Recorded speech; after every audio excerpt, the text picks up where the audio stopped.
yards.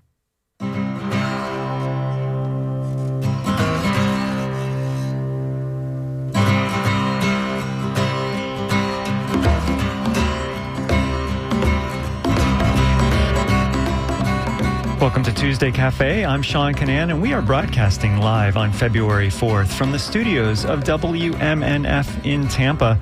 Later on in the show, we're going to hear more details about Governor Ron DeSantis' proposed budget and find out what you think about it. But first, we're going to hear the latest about Florida scrub jays. So if you're interested in birds, in Florida nature, or in overdevelopment in the state, I hope you stay tuned throughout the program. Our guest is Elise Bennett with the Center for Biological Diversity. Welcome back to Tuesday Cafe, Elise. It's great to be here, Sean. Thanks so much for coming on. So we're going to talk about a lawsuit that you're in part of in just a moment. But let's start out with just talking about scrub jays. What do they look like and how do they live? They are these beautiful, brilliant blue songbirds, and they're actually Florida's only endemic bird, which means that these birds are found nowhere else on Earth. They really are part of what makes Florida so special. If you've heard of a Florida scrub jay, you've probably heard about them because they're incredibly gregarious. They're inquisitive, they live in family groups, and when you take a hike through their territory, you'll see their little heads popping out of the scrub oaks watching you. They've been known to land on people's hats.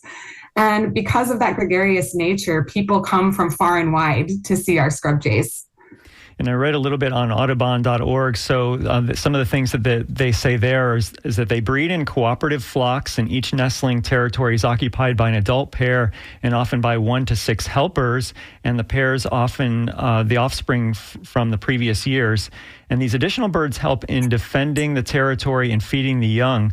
So kind of interesting. And as far as the population goes, in the early 1990s, the total population was estimated at about 4,000 pairs. And that's probably a reduction of more than 90% from the original members, and loss of habitat has been the main problem. So tell us about where scrub jays live and what's happening to their habitat. Well, that's exactly right. Florida scrub jays live in the same high, dry ground that humans like to build on. And their habitat is really unique and uniquely beautiful. They live in these scrub oaks, which are kind of low-growing oak trees that grow right out of the beautiful, brilliant white sands that we find on the historic coastal ridges along Florida. And so they're beautiful places to visit. The scrub itself is actually quite endangered as well. And so you can see as the scrub becomes more and more endangered, so too does the scrub jay. And about 10 years ago, Charlotte County, which is south of Sarasota, came up with a scrub jay habitat conservation plan. Why did they do that, and what does that plan do? Well, because Florida scrub jays face extinction and because they're listed under the Federal Endangered Species Act, people aren't allowed to kill or capture or harass or harm them without a permit. And harm can include destroying areas of habitat that they use. And so rather than have each person in the county go through a permitting process one by one, which can have some regulatory uncertainty and for an individual could be a more overwhelming process, the county decided to come up with a habitat conservation plan and get a countywide permit for take of these Florida scrub jays. And that habitat conservation plan was created in 2013. And this concept is intended to benefit the scrub jay, but I think what also is really remarkable about it is it provides regulatory certainty to landowners. When they move into the area, they know or should know that this habitat conservation plan exists. And the habitat conservation plan means that if a landowner wants to develop land that's in the scrub, they have to pay a fee. So tell us about that fee and what it would be used for once it's collected. That's right. The Habitat Conservation Plan requires a fee as well as, in some circumstances, additional on-site mitigation or basically protecting habitat on the site where development is occurring. And the fee itself is intended to actually go towards the county acquiring other areas of habitat to protect them in perpetuity, as well as to manage the habitat, because these habitats actually require what would be natural management by lightning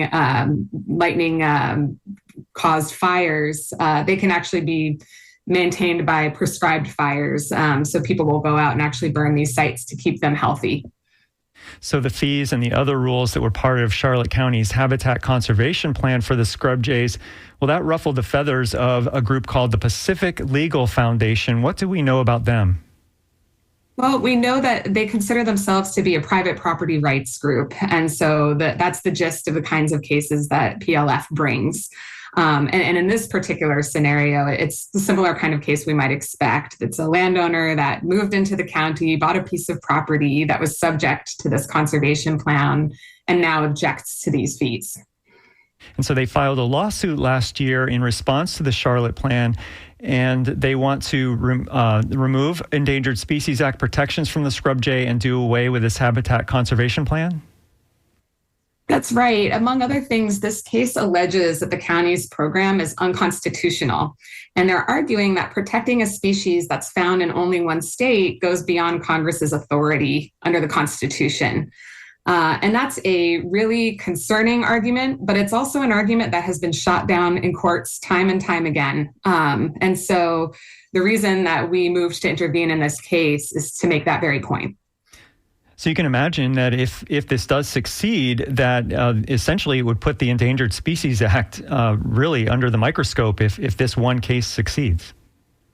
Right. Well, nearly a third of all endangered species live in only one state. And that's either because they've already been extirpated in the other states where they lived because of harms that humans have caused, or because they require really specific and narrow habitat, like the Florida scrub jay.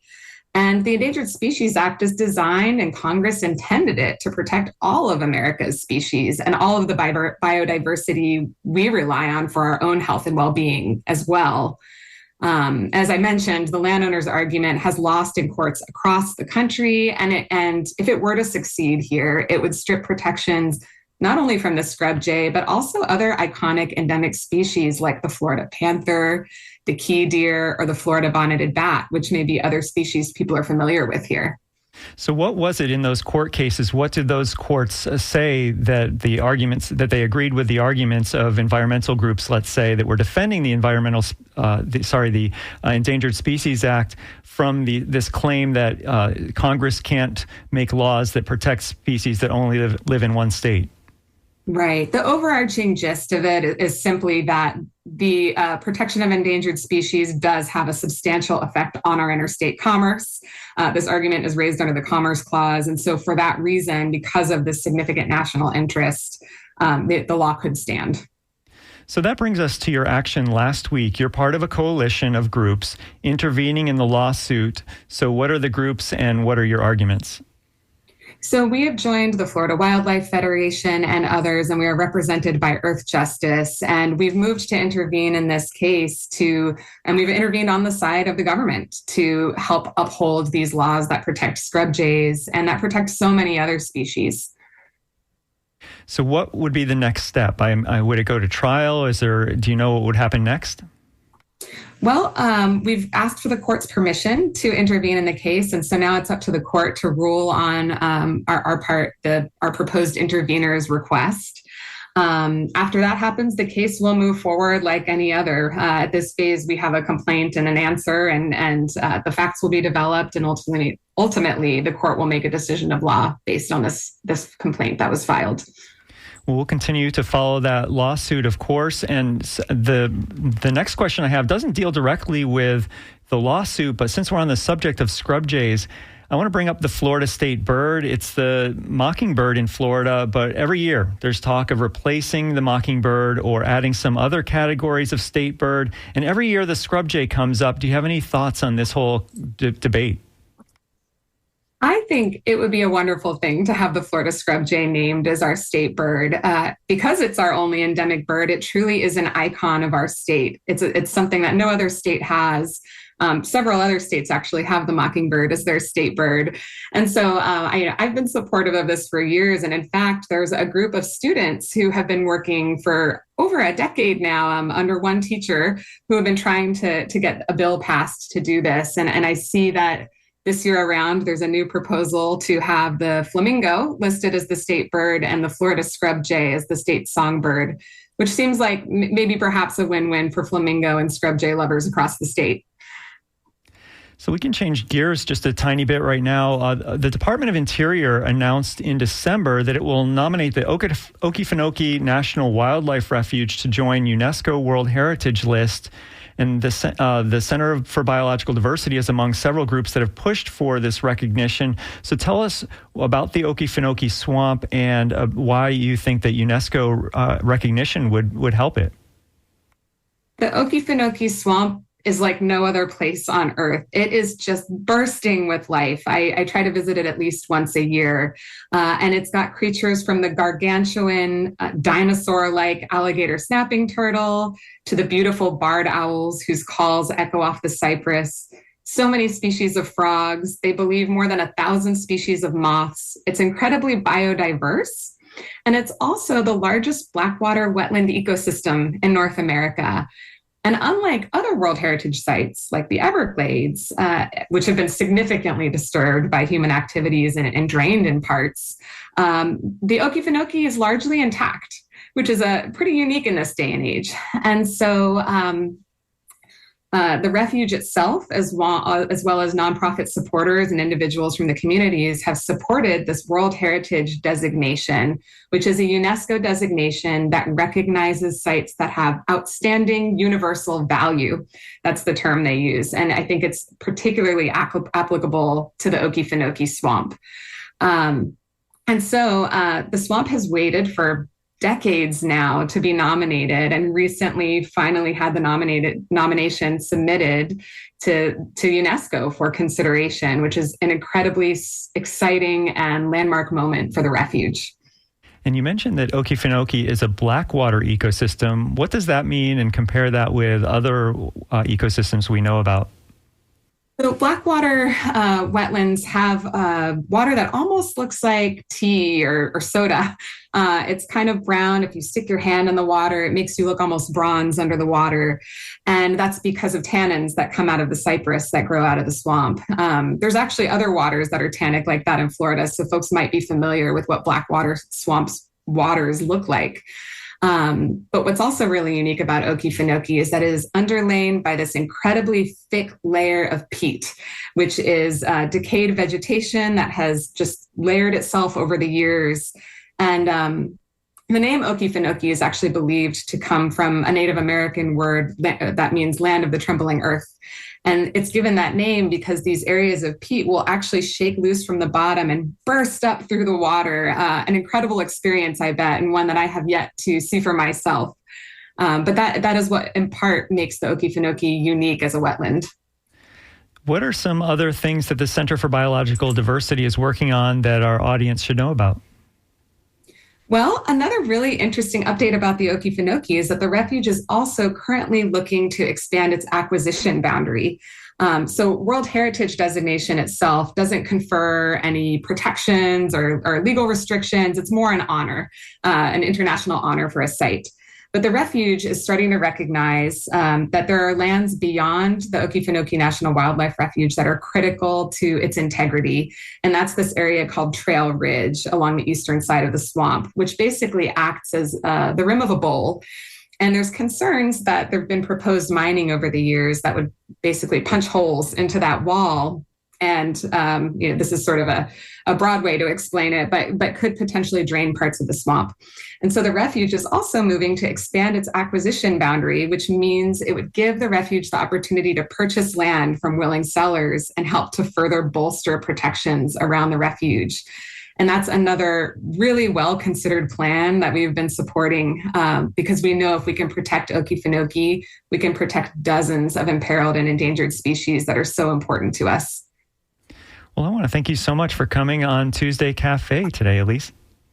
It was great to see you, Sean. Thank you. Yeah, thanks so much for joining us. Elise Bennett is with the Center for Biological Diversity. They're part of a lawsuit that's aimed at keeping habitat protections for the Florida scrub jay. And we're going to turn now to our second segment. Florida Governor Ron DeSantis released his state budget this week. So let's listen to what the governor had to say yesterday, and I'd like you to weigh in on what you're about to hear. So if you have any thoughts on the proposed tax breaks for boat fuel and for guns and ammunition, and if you're listening live on February 4th, drop us a line at dj@wmnf.org. You can also text us at 813-433-0885. You can call 813-239-9663. So here is the governor speaking about his proposed budget yesterday. We are excited about the success Florida's had, and we're very excited about the opportunity to build off that success with the budget for the next fiscal year. Since 2019, we've led the nation in GDP growth amongst large states. Since 2020, we've led the nation in net in-migration. We are ranked number one for talent development, education freedom, higher education, new business formations, and we have the lowest unemployment rate amongst all large states and have consistently had that since the summer of 2020. So now's the time to build off that success. We know what works, and we need to continue to double down on those efforts. Our budget is called a focus on fiscal responsibility because that is what we are doing. We're showing that you could be fiscally responsible, respect taxpayers, and yet still deliver on the main promises that you made and the main public needs of our people. Budget I've proposed is a top line of $115.6 billion. That represents a spending reduction of $3 billion over current year. In our budget, we are reducing the number of government full-time employees by 741 on net. So there are parts where we need to beef up, but the overall reduction, once you do the pluses and minuses, it's a negative 741. So that's a strong reduction in government FTEs. We will have a minimum of $14.6 billion in reserve, which is incredibly strong historically. Over $4 billion in unallocated general revenue. Now, the first part of the fiscal year, we've had revenue come in over estimate. Still, not as much as maybe we did 2 years ago, but still, we anticipate continuing to see that over these next months. So we likely will have even more than that. But $4.2 billion unallocated GR. Just to put that in perspective, when I became governor, we had about $1 billion in unallocated GR, and that was the standard amount of money that people would say you need, $1 billion in unallocated GR. The Budget Stabilization Fund, our rainy day fund, will top out at $4.9 billion. When I became governor in 2019, the Budget Stabilization Fund had about $1.4 billion in it. So we've more than tripled our rainy day fund over these last 6 years. We are also proposing to continue and to expand our accelerated debt repayment program. So we started this a couple years ago, understanding that even though Florida had low debt per capita, we had an opportunity to retire it sooner and at considerable savings to taxpayers. And so if our accelerated program in this budget is adopted by the end of the upcoming fiscal year, we will have retired 49% of the state's total historical debt from the time Florida became a state until I became governor. And I think that you have an opportunity to do even more in the following year. So that makes us and will solidify us as having the lowest per capita state debt anywhere in the United States. The budget has major tax reductions. We've got a number of tax holidays. Some of these are oldies but goodies. Things like 14-day back-to-school sales tax holiday. We're going to continue with our Freedom Month for the month of July, where you have tax-free on all these great activities. We're also going to have our 2 disaster preparedness tax holidays. Unfortunately, those have been things that people has come in handy for folks over these last couple hurricane seasons. We're going to have a tool time tax holiday of 7 days yet again, and that's been very, very popular. We are adding a marine fuel tax holiday, which will help our boaters and our anglers be able to save money when they're fueling up their vessels. And then we are unveiling the Second Amendment summer tax holiday. So from Memorial Day till the 4th of July, you can get your ammunition, your firearms, and your accoutrements tax-free in the state of Florida. The biggest tax cut that we're proposing for this fiscal year will actually require 2 years, but it is the total elimination of the business rent tax. Florida is one of the few states, and maybe the only state, that taxes business rent. So if you want businesses to start, even though we're number one in business formations, if you want these businesses to succeed and they're having to rent or lease property for their business operations, why would you tax that lease? It just doesn't make sense. Even very liberal states don't do that. So we're proposing, we brought it down a lot since I've been governor, but we're proposing to put that on the path to elimination within 2 years. We also are proposing $170 million in tax relief for home buyers by putting a moratorium on the intangible tax for residential mortgages up to a value of $500,000. $500,000 used to be, a pretty significant house. Now it's kind of the run-of-the-mill middle-class house. But we think that can be helpful as people continue to see. I mean, these interest rates are terrible. You have not seen, even as interest rates went up, a lot of people thought that the market may correct. The prices really, haven't really come down for new home purchases. And so something's got to give on the market. We want to be able to help people get into a new home.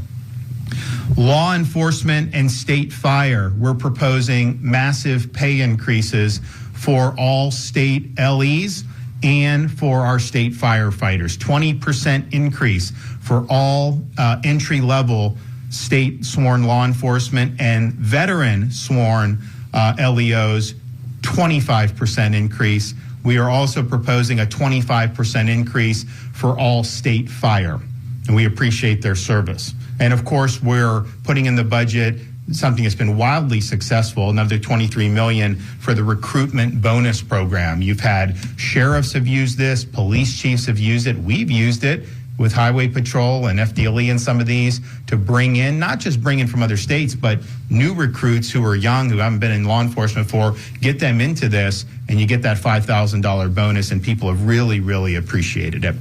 We're continuing to support education efforts across the state of Florida. This budget proposes a FEFP of $29.7 billion. That is a record by far.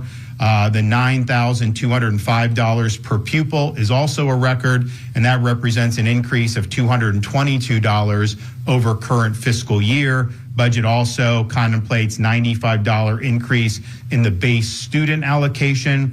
Of all of that, one of the things that we're most proud of is we started a categorical provision in the budget for teacher pay increases, because people would say increase education spending, and then you'd see it and it gets chewed up by bureaucracy or doesn't lead to higher teacher salaries, because ultimately, I think most people know this, the state of Florida, we don't set teacher salaries. That's done on a district by district basis.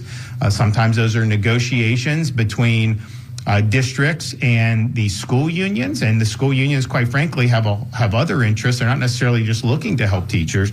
So we said, why would we just flush all this money down if we have no guarantee that this is going to be something that is going to benefit teachers? And so the categorical that we started, I think the first year was $500 million. We are now proposing a $1.5 billion teacher pay categorical, which locks in the gains and then adds about $250 million on top of what we've already done. And that's not just for district teachers. That also applies to our charter school teachers. And we're very proud of the success that our charter schools have had. I think if you look at the performance there, that would be very strong throughout the entire country if our charter population of almost 400,000 students was its own state. Bright Future scholarships in this budget are fully funded. We're very proud of the fact that if you're a good student and you want to attend one of our state universities and you got the grades and you got the board scores, that you can get a free ride or 75% depending on where you rank. That makes getting a quality education without going deep into debt something that is attainable for all these talented, hardworking students. We are also ensuring in the budget that we will have yet another year of no tuition increases at our state colleges or universities.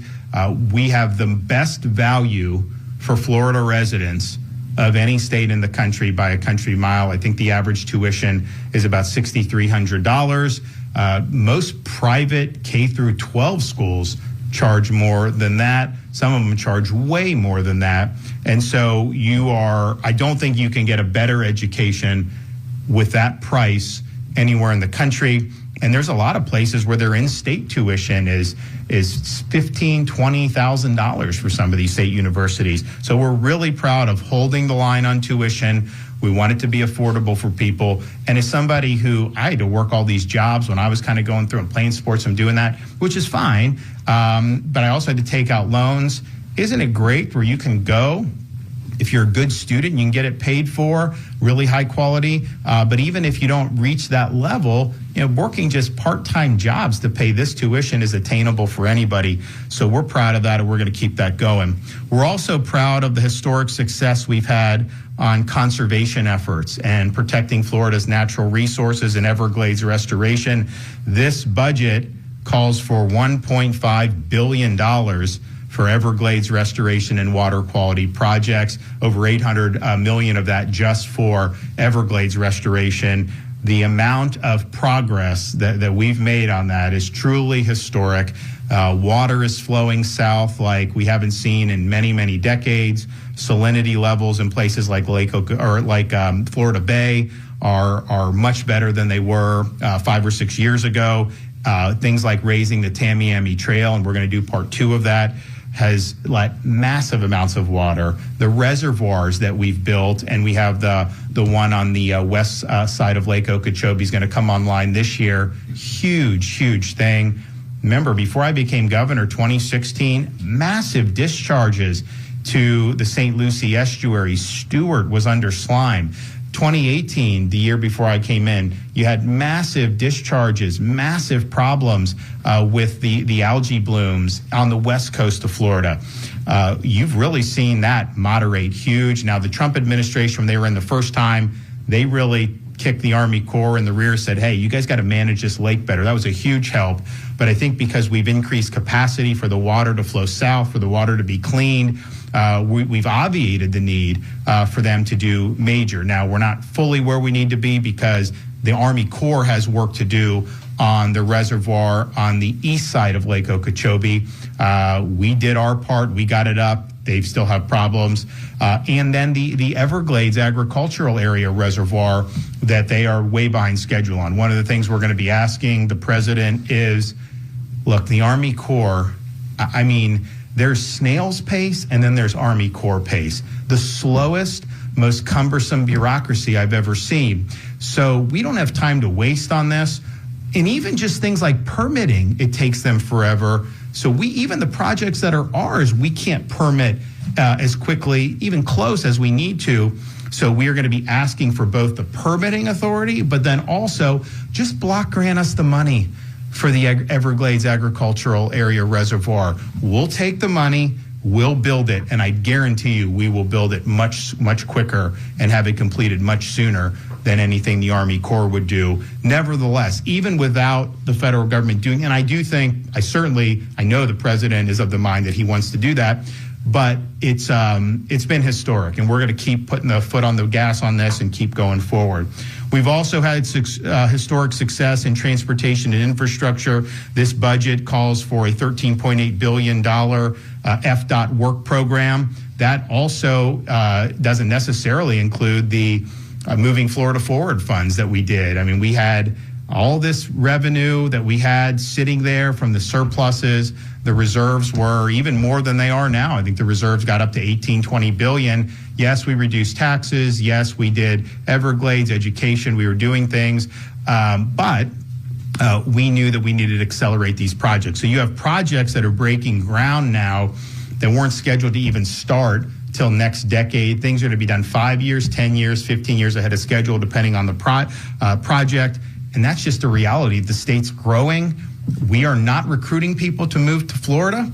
We like what we have. It's a free country. People can do that because we understand there are challenges when people come. But the reality is that's just what's happened. So we have a great emphasis. I mean, if you look at I-4, what's been done already has been great, but then you look at what's going to happen is this into the Polk County area, Champions Gate, all these terrible traffic log jams that are going to be alleviated when these projects are done. Some of the stuff in Southwest Florida, you got the Miami project, you got stuff in the Panhandle, Tampa Bay.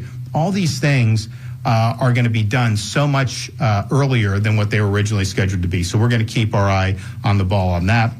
We also are mindful that we have many Florida homeowners. So yes, we're doing the reduction for new purchases.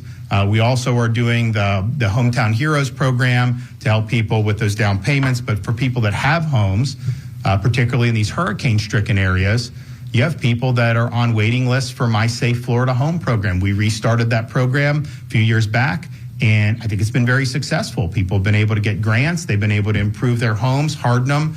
It's moderated and even reduced insurance rates for people in many respects, and it's protected them better against the storms that ended up coming.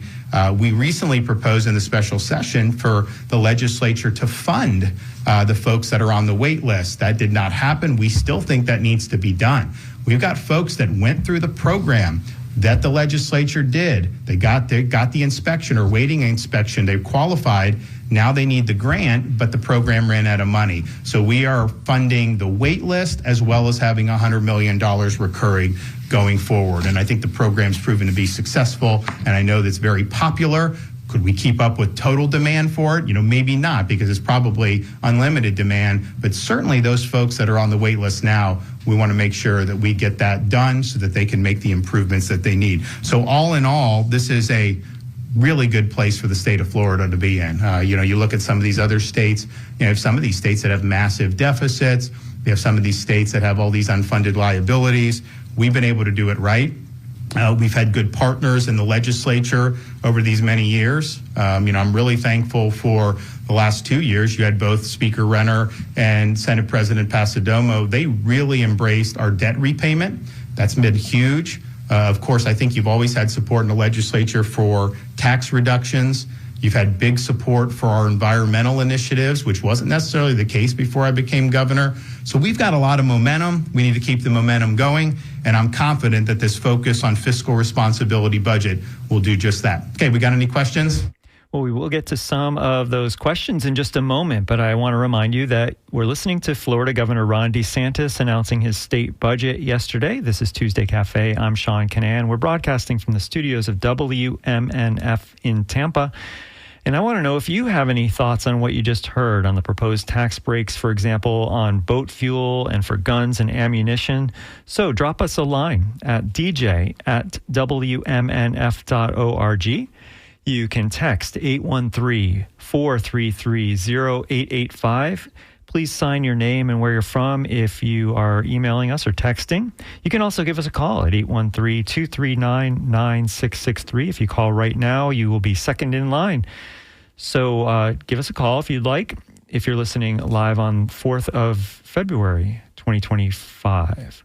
So let me read this quick AP story before we move on. Robert F. Kennedy Jr. has cleared his first hurdle to become the nation's top health official as the U.S. Senate Finance Committee voted to advance his nomination for a floor vote. After today's committee vote, the nomination of the controversial environmental lawyer turned public health critic now goes before a full Senate vote. Kennedy critics have concerns about the work that he's done to sow doubts around vaccine safety and his potential to profit off lawsuits over drug makers. Kennedy is a longtime Democrat who ran for president but withdrew to support Donald Trump in exchange for an influential job in his Republican administration. As secretary, Kennedy would oversee vaccine recommendations and public health campaigns. So if you want, you can weigh in on Robert F. Kennedy clearing his first hurdle to become the nation's top health official. Or you can tell us what you think about the DeSantis budget. And you'd be first in line if you called in right now, because we had a caller drop off. So we're going to hear now some questions that were asked of Governor DeSantis yesterday by the media. In fact, we'll start with one about last year's plan that would have added golf courses and pickleball courts and lodges to Florida state parks. This is Tuesday Cafe, broadcasting from WMNF Tampa.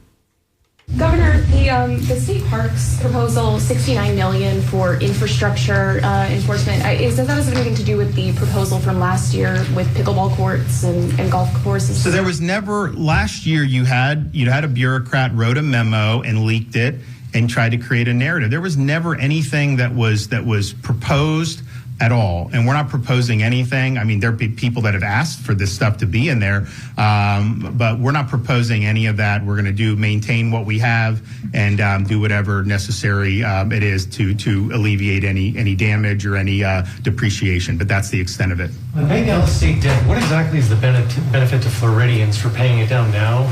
And oftentimes these include financial penalties for paying off debt. No. What they're doing is, and you can talk to these folks who do a really good job, but they will buy on the open market these bonds at reduced rates. And so we put out the report on the last meeting. Ben Watkins, go review his testimony from the last cabinet meeting. They ended up saving taxpayers, I think it was like $130 million in interest. And so you are saving money. It also is just the case that we have a AAA credit rating. We have a better credit rating than the U.S. government. We have a better credit rating than most of our peer states. This is something that shows we're built for the long haul. You could eliminate this debt, I think, if you had another 5-10 years of real good fiscal stewardship. I think you could. But it is also the case that when money is cheap and you have to do certain projects, you don't want to incur debt to spend irresponsibly. But in a state like Florida that's growing, I mean, we've got to do certain infrastructure things, right? We've got to do education when people are moving in and whatnot. So there are times when you would want to maybe incur because you can get the money, it's cheap, and then you can go. Now is not one of those times because the rates are not favorable for us, but we've been able to do this. And yes, we are saving taxpayer money. But I think also it solidifies Florida's fiscal posture as being a state that's really doing right. It gives people confidence to invest in Florida, because when people make big investments here, it's not just for this budget. It's like, what's it going to look like in 10 or 20 years? And I think that unless something changes to where people really want to revert in a different direction, we should be built for the long haul. Yes, sir. Well, that's Governor Ron DeSantis speaking yesterday, answering some questions from press. We're probably going to go back to the governor in just a moment, but I want to go to phone calls that we're getting. First of all, let's read an email from Barbara who says, "This is way too much DeSantis in my ears. Make it stop, please." So thanks for the comment, Barbara. We're going to keep hearing the governor talking about his priorities so that we are on top of things, so that we know what's happening, but definitely appreciate the feedback. All right, let's go now. We're going to hear from Dante, who is in Sebring. Dante, you're there. What would you like to say? Hello. I want to say I think he's doing a marvelous job. I'm happy with everything I've heard. I think he is the only one that's helped save the Everglades. Heard a lot of talk on that, but being someone that enjoys the Everglades, I've seen it in action. I love this guy. That's really all I got to say. Two of the things that the governor announced yesterday were tax holidays, where people don't have to pay sales tax for a certain amount of time, on boat fuel and on guns and ammo. What are your thoughts about those? I think it's a great idea. Why not? It's good. It's good. We're a carry state, and I think I like the idea. A lot of poor folks don't have the money to arm themselves. I think it's a great idea. All right, Dante, thanks so much for your thoughts. I appreciate you calling in. And the number to call in, if you're listening live on February 4th, is 813-239-9663. You can also text us at 813-433-0885. You can email dj@wmnf.org. So thanks to Dante and Barbara for participating. We'd love to hear from you as well. Let's go back and hear some more questions that were put to the governor yesterday. This is Tuesday Cafe, broadcasting from WMNF Tampa. Governor, do you expect pushback from the legislature for the 2A tax holiday and open carry, and are you willing to call a special session for it if they fight back? So on the tax relief for the ammo and the firearms and the accoutrements, I think this is going to be wildly popular. Why would they want to fight back on that? This is something that their voters would expect them to support. And what I say on this stuff is, you don't have to agree with me, right? It's like if you ran as saying you were going to be weak on Second Amendment and you come up here and do that, I can disagree with you. But honestly, I can't really get worked up. But I think if people run saying they're strong on it and then the actions don't match the campaign rhetoric, that's when voters get frustrated with it. And so something like the open carry, I don't know that anyone runs saying they oppose it, but yet somehow it just doesn't end up getting done. But I can tell you on the tax holiday, it's a relatively modest amount. What is it, like 8 million, Brandy, or 10 million? Yeah, so it's not a lot of money, but I think it'll be meaningful for people who are, we've got people that habitually are at the range. We've got other folks that just like collecting. We're a state where there's a lot of interest in that. Now, our policies, recently may not have, 2018 have matched necessarily, but since I've been governor, they have matched and we've made progress. But obviously, there's a lot more to do. So this is just one thing that I think is good. I think the voters will appreciate it, and the marine tax as well is a new one. Holiday, we've got a lot of folks. We're very proud of what we've done for our anglers. Now, helping the water quality and all that makes a difference, and we're proud of that. But if you look at the Gulf red snapper, we're doing over 100 days. We're managing it. The federal government has said, we looked at the data, we looked at the fish. They're there. Massive numbers of fish, and yet if you do the old data, they would act like these things are about to be extinct. Totally not true. So we said we're going to follow actual facts. We're going to listen to the people that are actually out there. And this has been huge. People are so fired up about it. One of the things we're going to be asking for from the federal government is let us manage Atlantic's red snapper just like we do Gulf. And if we're able to do that, you're going to have more than 2 days in the Atlantic to be able to fish. And I think it's important that we do it. And the data, everything about the data is antiquated that says there's no fish there. You talk to these guys that are out there, they are there in abundance.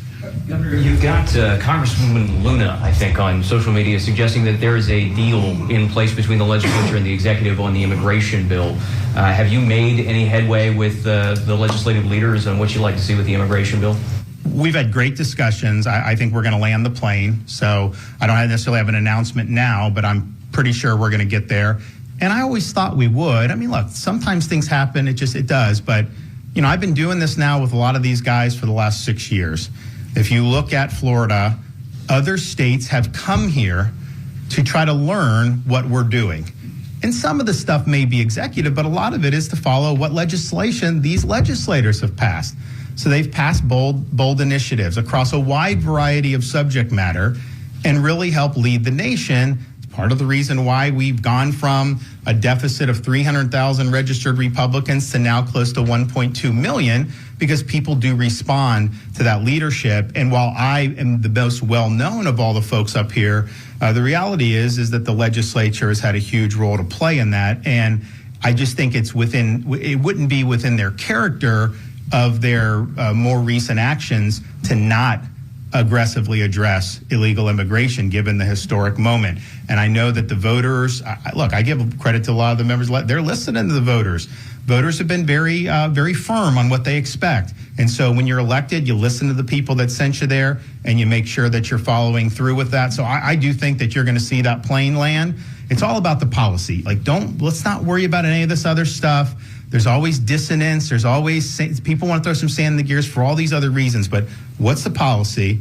Are we doing policy that's going to make a difference? Are we doing what we told the voters we said we were going to do? And if you do that, you're going to see everyone be happy, and then we can move on to the next set of issues. So I do think we're going to get the job done, and I look forward to working with a lot of these guys. I mean, look, like a lot of the senators, a lot of these guys were House members when I first became governor. I endorsed most of these people to be able to get in, and I wouldn't have done that if I didn't think that they were good conservative members that would support conservative policy. And so it's not. I think it was an aberration last week. I do think we're gonna be united on this issue, and then we can move forward. So I look forward to working and continuing to have those discussions. You had a 11-page bill in there that in your recommendations should make some changes to the Family Empowerment Scholarship. What are you looking to do there? Is that just more? That's more like the technical changes.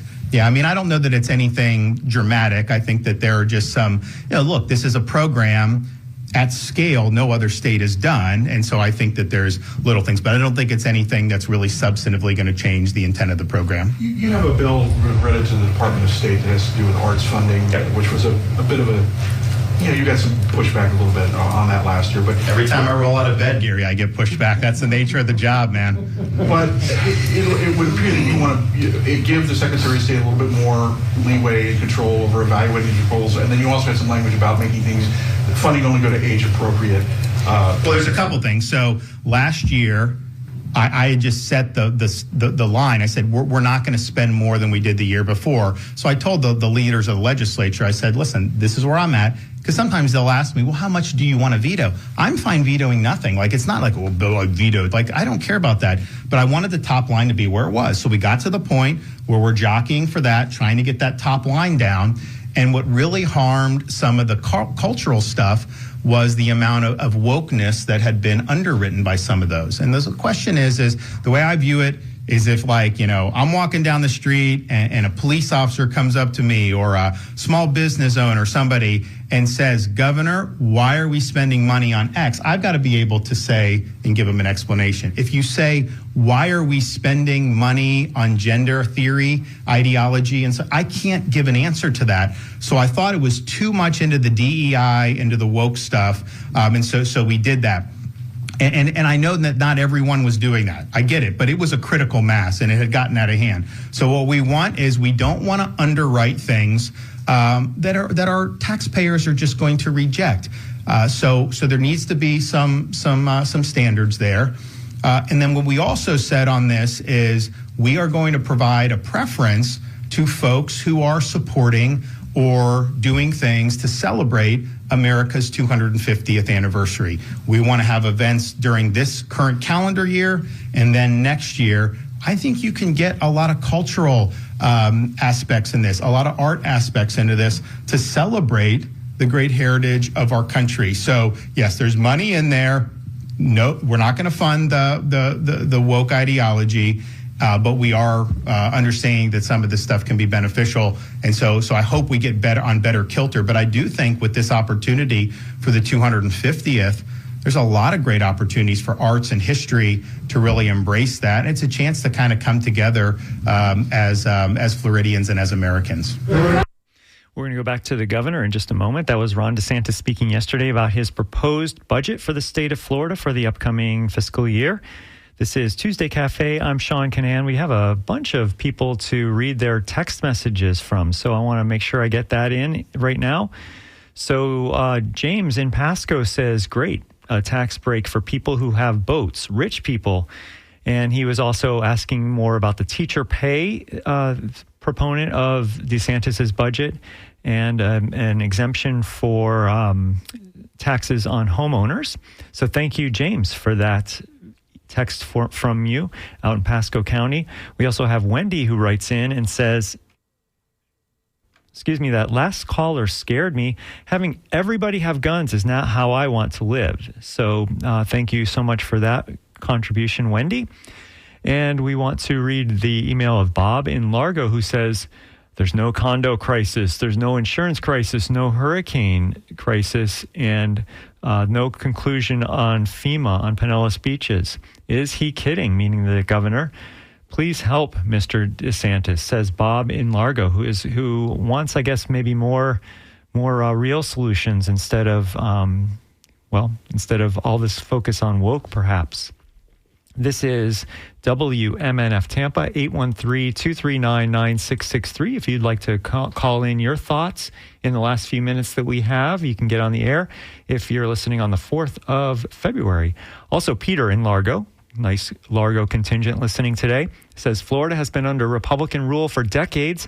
How is the environment and everything else now all of a sudden flowers and sunshine? So thanks for that message, Peter. Let's go back and hear the end of the question and answer segment from yesterday's press conference by the governor when he was unveiling his budget for Florida. What are your thoughts on the return of the Amendment 3 initiative? There's a new marijuana ballot initiative. What are your thoughts on it? So I think that you have one corporation that's pushing this. People do not want these massive conglomerates to control the Constitution. And one of the things that was an issue last time was this idea of, can you grow your own? And their amendment did not provide for that. As I read this one, what they say is they don't give you that right. They say, well, the legislature's allowed to. But guess what will happen if this passes? Do you think they're going to lobby in favor of you growing your own or against? Of course, they're going to lobby against. And they have a lot of money to be able to try to influence the legislature as a result of that. Here's the thing.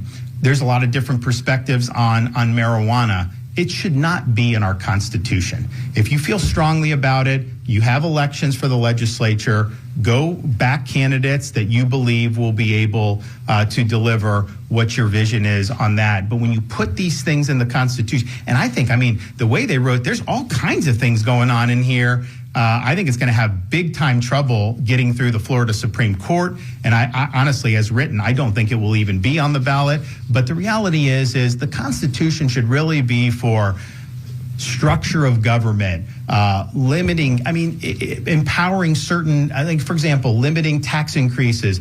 If you want to empower something, there's a whole bunch of things you can use it for. But run-of-the-mill policy should not be. Now, I know it's been used for that over the years, but it does not end well. That's what California has done. They use these ballot initiatives, and they do all this policy there, and then they end up with a state that's basically ungovernable. So if you're going to amend the Constitution, make it so that saying, look at the U.S. Constitution, look at the things that have been added to the U.S. Constitution. Would they just add, could you have gone to James Madison in 1792 after the Bill of Rights is passed and said, Mr. Congressman Madison, would you do an amendment for pregnant pig care in the U.S. Of course, it would have been absurd that an issue like that would have been considered a constitutional. These are policy issues. Have the policy debate on it. And I can tell you there's a lot of folks that, may be a little bit more liberal on marijuana generally, but I think are rightfully skeptical of these big weed conglomerates and understanding what they're looking to do to be able to maximize their profits. Okay, guys, hopefully we'll have some news for you soon. Thank you. Well, that was Florida Governor Ron DeSantis announcing his state budget proposed yesterday. This is Tuesday Cafe. I'm Sean Canan. And I hope you enjoyed the show. Again, let me read to you this news coming out of Washington. Robert F. Kennedy Jr. has cleared his first hurdle to become the nation's top health official as the Senate Finance Committee voted to advance his nomination for a floor vote. After this morning's committee vote, the nomination of the controversial environmental lawyer turned public health critic now goes before a full Senate vote. Kennedy critics have concerns about the work that he's done to sow doubts around vaccine safety and his potential to profit off lawsuits over drug makers. Kennedy is a longtime Democrat who ran for president, but he withdrew to support Donald Trump in exchange for an influential job in his Republican administration. As secretary, Kennedy would oversee vaccine recommendations and public health campaigns. So that's some breaking news coming out of Washington, D.C.